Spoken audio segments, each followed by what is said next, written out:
Today, we're diving into some hot-button issues that have been making waves in the education world. So grab your popcorn and let's break down the Stop Woke Act in Florida and all the juicy details surrounding it. Picture this, the Florida state legislature teaming up with the one and only Republican Governor Ron DeSantis and threw a curveball in 2022 with the Stop Woke Act. Yep, you heard it right. Woke stands for wrong to our kids and employees. But what's the fuss all about? Buckle up because we're about to peel back the layers. Politicians, especially those on the right, have been raising eyebrows lately. They're saying education has become a battleground of political correctness, and there's this wokeness thing that's got them all riled up. They're worried that we might be feeling guilty for things that happened way before our time.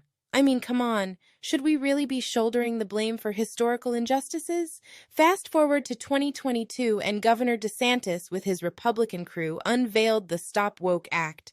This thing is all about stopping certain viewpoints from taking center stage when it comes to race and sex. It's like they're putting the brakes on what can and can't be taught in schools and businesses. But hold your horses, not everyone's on board with this ride. Okay, let's get down to the nitty-gritty. The law says no to teachings like, hey, one race is better than the others, or if you're a certain race, you're automatically a bad person.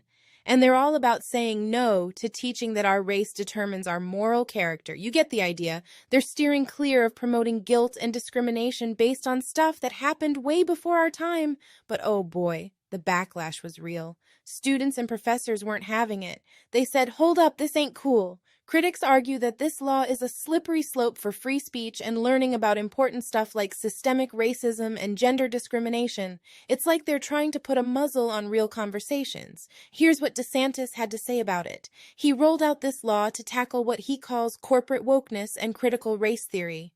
Basically, he's saying, we're not letting our tax dollars fund teaching hate or division. He's putting his foot down on what he calls state-sanctioned racism. Okay, let's talk about the elephant in the room.